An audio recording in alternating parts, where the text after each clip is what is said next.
Eto na nga mga chong, marami tayong basketball updates. Coach Tim Cone, kumpiyansa kontra sa Tall Blacks. Motivated na si Justin Brownlee, masusubukan kontra sa New Zealand. Matapos mabigo nitong si Justin Brownlee na tulungan ng Barangay Ginebra na makuha ang kampyonato sa nakalipas na PBA Finals, ay ine-expect nga nitong si Coach Tim Cone na motivated Justin Brownlee ang ating makikita sa Gilas, Pilipinas kontra New Zealand ngayong araw. Ay nga mismo kay Coach Tim ay nag-struggle raw sila sa finals at iniisip raw ng karamihan na mayroong injury si Justin Brownlee. Pero nilinaw nga ni Coach Tim na healthy at walang kahit anong injury si JB. Talagang nahirapan at napagod nga lang raw ang nasabing import matapos ang kanilang napakahabang series. Pero sinisiguro nga nitong si Coach Tim Cone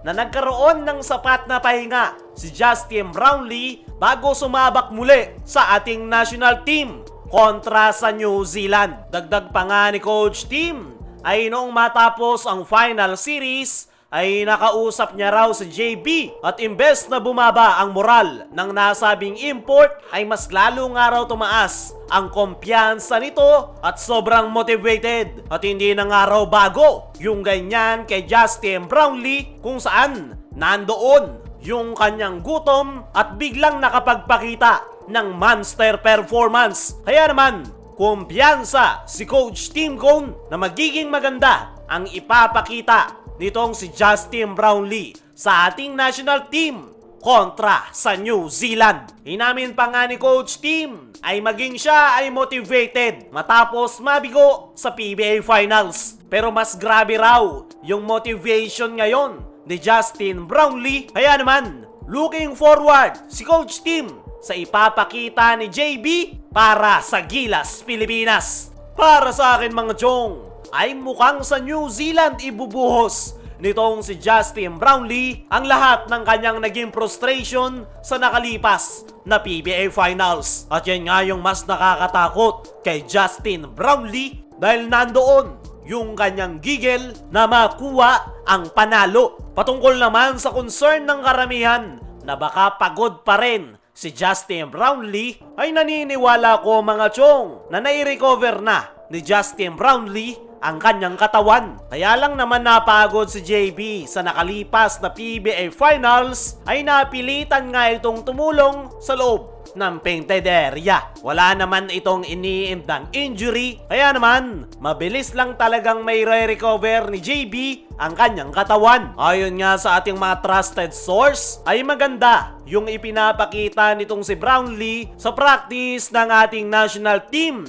at sa kakatapos lang na tune-up game nila kontra Meralco Bolts. Kaya naman, kaabang-abang talaga yung ipapakita nitong si Justin Brownlee para sa Gilas, Pilipinas kontra sa New Zealand. Gaya nga ng sabi ni Coach Tim Cone ay motivated ngayon itong si JB na makuha ang panalo. Nandoon nga yung kanyang gigil at gutom na manalo at the same time patunayan na hindi pa siya matanda dahil matapos yung kanyang naging performance sa finals ay marami ang nagsasabi na matanda na daw si JB. At isa nga yan sa nagbo-boost sa kumpiyansa ni JB na makapagpakita ng magandang performance. At makikita nga natin yan ngayong ire-representang muli ni Justin Brownlee ang Gilas, Pilipinas ngayong araw kontra sa New Zealand. At speaking of New Zealand, Coach Tim Cone, kumpiyansa kontra sa Tall Blacks. Ngayong araw nga magaganap ang bakbakan ng ating national team kontra sa New Zealand. At sa 5 beses na paghaharap ng dalawang kupunan ay hindi pa nga nakakatikim ng panalo ang Gilas, Pilipinas. At ayon nga sa naging latest interview dito kay Coach Tim Cone ay napaka-importanteng araw ng kanilang laro kontra New Zealand at gagawin nga raw nila ang lahat ng kanilang makakaya para maprotektahan ang kanilang home court. Aware nga rin si Coach Tim na hindi pa nananalo ang Gilas Pilipinas kontra sa Tall Blacks. Pero ibang Gilas Pilipinas na nga raw ang meron sila ngayon at mukhang hindi pa raw nakakaharap ang New Zealand ng koponan gaya ng kanilang binubuo sa ngayon. Tama nga yung sinabi na yan ni Coach Tim Cone dahil ibang Gilas Pilipinas na talaga ang meron tayo ngayon kung saan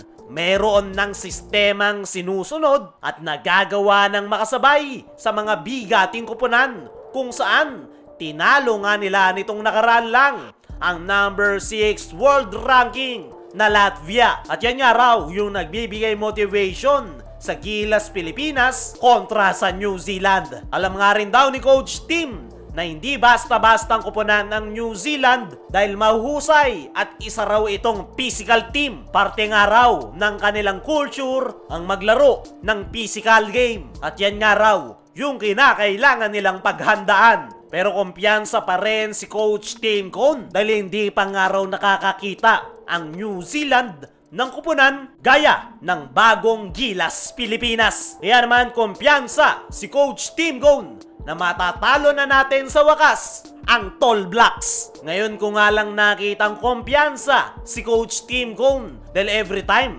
na ine-interview nga ang nasabing Gilas head coach ay very conscious at maingat ito sa kanyang mga sinasabi. Pero ngayon ay kumpiyansang-kumpiyansa si Coach Tim Cone.